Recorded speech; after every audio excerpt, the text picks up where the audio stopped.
이제는 일상화된 공포라는 단어를 쓸 정도까지 온 것 같습니다. 코로나19로 인한 타격이 경제 전반으로 확산되면서 소비자들도 주머니를 닫고 있는 상황인데요. 어제 2월, 그러니까 지난달에 소비자 물가 동향이 나왔습니다. 코로나19 영향으로 여행 물가가 크게 떨어지고 이 시기에 보통 오르곤 했던 외식 물가도 제자리 걸음을 했습니다. 현재 물가와 소비 상황 전문가와 함께 분석해보고 우리 경제 전반에 미치는 코로나19의 영향도 짚어보겠습니다. 양준석 가톨릭대 경제학과 교수 모셨습니다. 교수님 안녕하십니까? 안녕하세요. 네, 먼저 소비자 물가 동향부터 좀 보겠습니다. 어제 물가 동향이 나왔는데 지난해 같은 기간보다 1.1%가 올라서 일단 지난해 하반기에 많이 내려갔던 0%대 상승률은 일단은 넘어섰습니다. 그런데 하락 전환 같은 극단적인 일이 벌어지지는 않았긴 합니다만 이 코로나19가 2월 소비자 물가에 미친 영향은 어느 정도나 됐다고 보십니까? 예, 일단 문제가 뭐냐 하면은 수치를 조금 더 들여다보면은 예. 그러면은 그 1.1%가 된 이 주 원인은 석유라고 볼 수가 있습니다. 예. 휘발유나 경유 같은 그런 거를 보고 있는데 지금 그 통계를 좀 품목별로 들어가면은 공업 제품이 2.2% 증가했는데 그 안에 또 들여다보면은 휘발유는 15.1%, 경유는 네. 10.7% 증가했어요. 요거는 지난 12월 그 동안의 기준입니다. 음. 그래서 이러한 그 에너지를 뺀 그 근원 인플레이션은 0.5, 0.6%밖에 더 안 됐거든요. 예. 그래서 그게 그 석유만 빼면은 이게 상당히 좀 그 부진한 그런 물가 상승률을 보였고, 그러면 석유 가격이 최근 많이 떨어지고 있는 추세니까 당장 3월 통계부터는 좀 더 하락할 수 더 하락할 있겠네요. 가능성이 큽니다. 이것도 지금 제가 12개월 동안이라고 말씀드렸지만은 월간으로 보면은 0.7% 석유가 떨어졌어요. 네. 그렇기 때문에 계속 지날수록 소비자 물가지수 상승률이 떨어질 가능성이 상당히 큽니다. 그리고 또 서비스도 상당히 많이 이번에 타격받았는데 예. 조금 전에 말씀하셨지만은 지금 이제 코로나 독감에서 가장 처음 영향을 받는 산업이 서비스 산업이거든요. 그렇게 해서 식당이라든지 아니면은 관광이라든지 그렇기 때문에 이것도 역시 반영되는 것 같습니다. 네, 서비스 물가가 실제로 그 IMF 사태 이후로 가장 적게 상승한 것으로 나왔습니다. 예, 지금 0.4%밖에 증가를 안 했어요. 물론 이 중에서 일부는 공공 서비스의 어떤 그 상승률을 정부가 제한했기 때문에 좀 높지 않은 것도 있지만은 그래도 지금 막 얘기하셨듯이 그 금융위기 다음에는 가장 낮은 성장률을 기록했기 때문에 이게 또 이제 좀 어려운 징조라고 볼 수가 있죠. 그렇군요. 자, 물가는 그런데 소비 같은 경우도 좀 위축이 되는 모습을 보였습니다. 이 카드 사용액이 나왔는데 많이 좀 떨어졌더라고요. 지금 작년에 비해서 작년 2월에 비해서 한 반 정도 떨어졌다 그렇게 나오는데요. 이게 좀 작년하고 비교하기가 조금 어려운 거는 예. 작년은 1월에 구정이 있었고 그렇죠. 작년엔 1월에 구정이 죄송합니다. 금년에 1월에 구정이 있었고 금년에 작년이 2월에 있기 2월이었죠. 때문에 네. 그렇기 때문에 통계를 그렇게 비교하기가 조금 어렵긴 하지만은 음. 반으로 떨어졌다고 한 것은 상당히 염려되는 그런 됩니다. 그렇군요. 자, 그리고 이 물가 얘기를 조금만 더 해보면요. 사실 코로나19로 이 체감하기로는 가격이 폭등했다고 여기고 또 사기가 어려워졌다고 여기고 이런 품목들이 있지 않습니까? 일단 가격과 별개로 배송을 받기가 어려워졌다는 측면도 분명히 있을 거고 마스크 이야기도 당연히 빼놓을 수가 없고요. 거의 폭등을 했다라는 이야기가 나올 정도인데 이런 것들은 물가에 반영이 안 됩니까? 마스크 같은 경우는 그게 지금 우리가 가장 주목하는 품목이지만은 우리가 평상시에는 마스크를 별로 안 사잖아요. 예. 그렇기 때문에 이 소비자 물가 지수를 계산할 때 들어가는 품목 중에 비중이 그렇게 크지 않습니다. 예. 그래가지고선 어저께 제가 지하철역을 갔는데 6천 원까지 하더라고요. 예. 그런데 그렇게 가격이 올랐음에도 불구하고 하도 비중이 작기 때문에 소비자 물가 지수 자체는 그렇게 큰 타격이 나오지는 않을 것 같고요. 오히려 지금 서비스 같은 그런 품목에는 가격이 많이 그렇죠. 떨어지고 있기 때문에 오히려 하락하는 그런 추세가 더 크지 않을까 좀 그렇게 생각이 듭니다.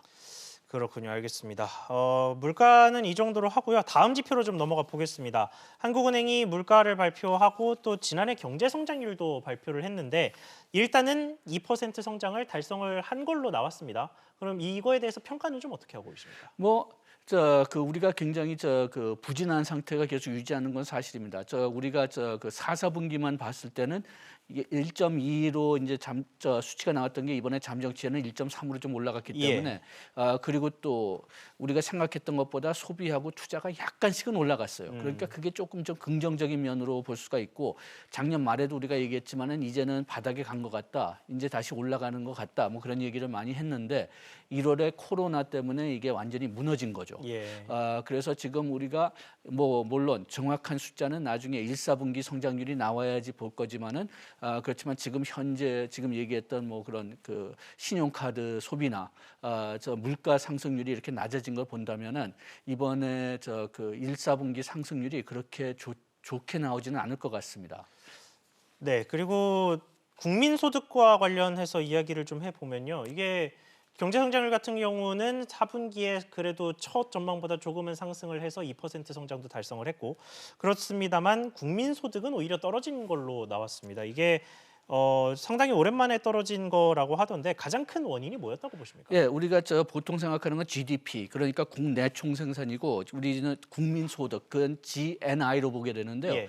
큰 차이가 두 군데 있습니다. 하나는 먼저 그 GDP는 순수하게 국적 내에서 생산한 것이고 GNP는 우리나라의 국적을 가진 사람들이 생산하는 것이기 때문에 우리나라 내에서 생산을 많이 했을지 모르겠지만은 우리나라 국적을 가진 사람들은 좀 생산이 떨어졌다. 그게 첫 번째 이유가 되고요. 예. 그다음에 두 번째 이유는 또 GNI에서는 교역 조건, 우리나라의 수출 수입품의 가격의 비율이 포함됩니다.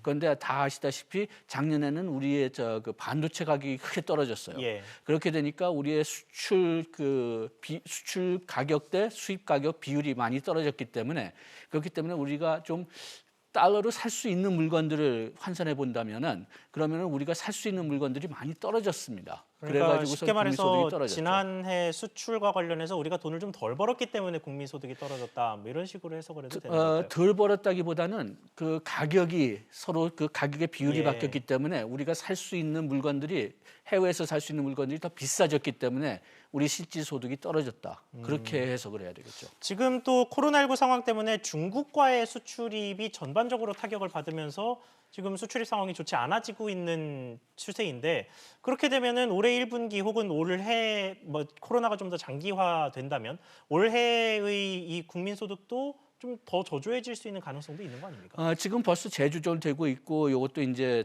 뉴스 보면은 자주 나오는데요. 예. 그런데 지금 그 국제투자은행 같은 경우에 나오는 수치를 본다면은 거기에 두 가지 시나리오를 생각하고 있어요. 첫째는 지금 그 코비드 독감이 지금 현재 상태에서 크게 달라지지 않는다. 예. 중국에서 이제 어느 정도 제한되고 우리나라도 그렇게 크게 악화되지 않는다. 그렇게 나오면은 우리나라 성장률이 작년에 예측했던 것보다 한 0.2% 줄어든다고 지금 나오고 있습니다. 한 2.0%에서 2.1%. 우리나라 한국은행도 지금 그런 식으로 이제 우리의 성장률을 좀 낮췄죠. 그런데 좀 악몽 시나리오가 있어요. 예. 악몽 시나리오는 중국이 외로 다른 국가로 이 코비드가 퍼지고 국내에서도 지금 대구 지역에서 어느 정도 한정돼 있는데 이게 또 국내적으로 퍼지고 그 다음에 3월 말에는 어느 정도 걷잡을 것 같은데 3월 말 이후에도 이제 계속 지속되고 뭐 유럽이나 다른 선진국에도 퍼지고 그렇게 된다면은 지금 IMF 같은 경우는 그 세계 경제 성장률을 금년에 한 3%대로 잡았는데 예. 이 국제 그 투자은행 같은 데서는 이런 악몽 시나리오 안에는 1%대로 떨어질 거다. 그렇게 예상하고 있고 또 미국의 성장률도 지금 한 2%한 중간 정도를 잡는다면은 여기 한 1.1%로 떨어진다. 우리나라에 대해서 그렇게 계산하진 않았지만은 만약 그 세계 성장률이 그렇게 크게 떨어진다면은 우리나라 수출과 내수도 아주 크게 떨어질 수밖에 없죠. 그래서 이게 완전히 악몽 시나리오입니다. 네, 그렇군요. 자, 그러면 상황 분석은 이 정도로 하고 이제 대책 쪽으로 좀 넘어가 보겠습니다. 이 코로나19 사태로 경제가 너무 맥을 못 추다 보니까 당연히 나오는 카드가 바로 추경인데요. 정부가 오늘 이제 국무회의에서 추경을 의결을 하고 국회에 넘기면 뭐 내일 국회에 넘기면 이제 국회에서 의결을 하게 될 텐데 추경 규모를 포함해서 정부가 재원을 투입하겠다고 하는 액수가 한 30조 원 정도 됩니다. 그러면 이 규모 그리고 그에 따른 효과 뭐 얼마나 좀 효력을 발휘할 거라고 보십니까? 예, 지금 일단은 구체적으로 나왔던 것은 제가 지난주에 나왔던 건데 그때는 추경이 한 6.5조 원. 그리고 정부의 지출이 한 20조 원 정도 그렇게 됐었는데 예. 지금 일주일도 안 됐는데 그 금액이 크게 늘었네요. 그렇죠. 그렇게 해서 30조 원까지 이제 지출하겠다고 얘기하는데 저는 어떤 부분은 굉장히 효과적이고 어떤 부분은 별로 효과가 없다고 보고 있습니다. 첫째는 지금 현재 모든 문제의 근원은 이 코비드가 제한 통제되느냐 아니면은 퍼지느냐 여기에 따라서 달려 있거든요. 그렇게 해서 지금 그 추가적으로 지금 그 일주일 사이에 오른 10조 원의 내용을 대강 들어보면은 예. 이것은 통제에 주로 쓴다. 의료시설 보완. 그리고 그 피해를 받은 뭐 소상공인이나 저소득자의 어떤 직부를 해준다. 그거는 상당히 유효할 것이라고 봅니다. 그런데 지난주에 나온 그 조치를 또 본다면은 뭐 전통시장의 사람들이 쇼핑을 하기 위해서 뭐 바우처를 준다. 네. 일하는 사람들 소득을 높여주기 위해서 뭐 그 쿠폰을 준다. 뭐 자동차 가격을 낮추기 위해서 뭐 특소세를 줄인다. 네. 이것들은 별로 효과가 최소한도 지금은 없을 것 같습니다. 그러니까요. 한쪽에서는 집 밖으로 최대한 나가지 말라 그러는데 다른 쪽에서 쪽에서는 나가서 또 나가라고 사라 하니까 그러니까요. 완전히 모순이지만은 지금 수요가 줄어든 것은 사람들이 돈이 없어서 수요를 안 하는 게 아니란 말이에요. 지금 무서운 것은 밖에 나가서 전염병에 걸릴 거다. 그러니까 지금은 뭐 외교든지 경제든지 뭐 두세 마리 토끼를 같이 잡으려고 하면 오히려 다 놓칠 것 같고 예. 일단은 이 코비드 통제 올인을 해야 될 것 같습니다. 그런데 이렇게 지금부터 이렇게 소비에 대한 대책을 내준다면은 그러면 별 소용이 없고 나중에 이런 그 소비를 늘리는 정책들은 코비드가 어느 정도 통제된 다음에 어느 정도 안전하다 그렇게 의사들이나 과학자들이 인정을 하면은 그때서부터 사람들이 소비를 하기 시작할 때 그때 밀어줘야 될 건데 지금 이 총알들을 다 써버리면은 예. 그러면 나중에 우리가 진짜 유용하게 쓸 수 있을 때 총알이 없지 않나 그게 염려가 됩니다. 그렇군요. 알겠습니다. 잠시 세계로 좀 시선을 돌려보겠습니다. 바로 지난밤에 꽤 좀 놀라운 소식이 좀 전해졌는데 미국 연준이 금리를 전격적으로 인하를 했습니다. 원래 금리 인하하는 정례 회의를 여는 시기가 아니었는데도 갑자기 회의를 열어서 그것도 평소에 중앙은행들이 내리는 0.25%포인트보다 2배나 많은 0.5%포인트 금리 인하를 한 번에 했어요. 그런데 바로 지난주로 저희가 시선을 돌려보면 한국은행은 금리 동결을 결정했단 말이죠. 이게 코로나19 상황이라는 리스크 변수를 각국이 공유하고 있고 이게 미국이나 우리나라의 특별히 다른 사정이 아닐 텐데 왜 우리나라는 동결을 선택했고 미국은 인하를 선택했는지 이 부분이 좀 궁금합니다. 조금 더 기다려 봐야지 확실히 알 수 있겠지만은 지금 현재 0.5% 줄였더니 오히려 미국 주식시장이 악화됐거든요. 그렇죠. 그래서 제가 지난주에 좀 염려했던 거지만은 너무 갑자기 그 금리를 너무 많이 내린다면은 그 시장이 어떤 안정감을 주는 것보다는 더 불안정해지지 않느냐. 이렇게 그냥 그 0.5%까지 내릴 정도로 아니면 우리나라 같은 경우는 지금 역사상으로 최저의 임금을 이자를 내릴 정도로 지금 상황이 나빠졌느냐. 예. 그렇게 해서 오히려 좀 불안이 더 늘지 않을까 좀 그런 생각을 했습니다. 그래서 그게 일부는 반영되는 것 같고 그다음에 미국에서 또 문제되는 것은 우리나라는 그래도 이제 뭐 국가 보험 시설이 보험이나 의료 시설이 뭐 어느 정도 잘 돼 있고 그다음에 뭐 우리나라 정부 뭐 지금 뭐 비난 많이 하지만은 그래도 어느 정도 이제 잘 운영되고 있는데 예. 미국은 그런 의료 보험 제도가 아직까지 좀 문제들이 많고 예. 그다음에 또 트럼프 행정부에 대해서 이런 그 위기를 잘 다룰 수가 있느냐. 거기에 대한 신뢰가 없거든요. 그래서 뭐 지난주에 그 한국은행 이주열 총재도 이런 얘기를 했지만은 여기서 주 역할은 정부하고 정부의 그 재정 정책이 돼야 될 텐데 돈을 잘 써서 이 코비드를 통제해야 될 텐데 예. 미국에서 지금 현재 그런 자신감이 있는지가 지금 의문시됩니다.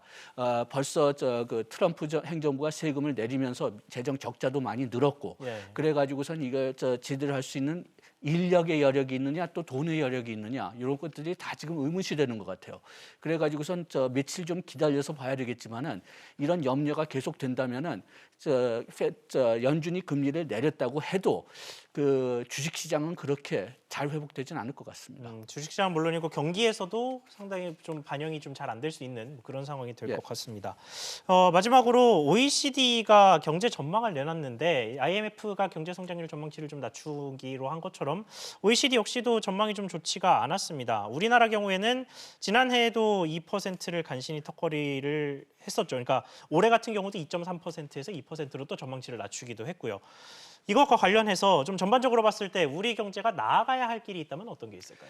예, 지금 막 얘기했지만은 지금 우리가 핵심적으로 해야 될 것은 코비드를 통제하는 데 올인을 해야 될 것 같고요. 예.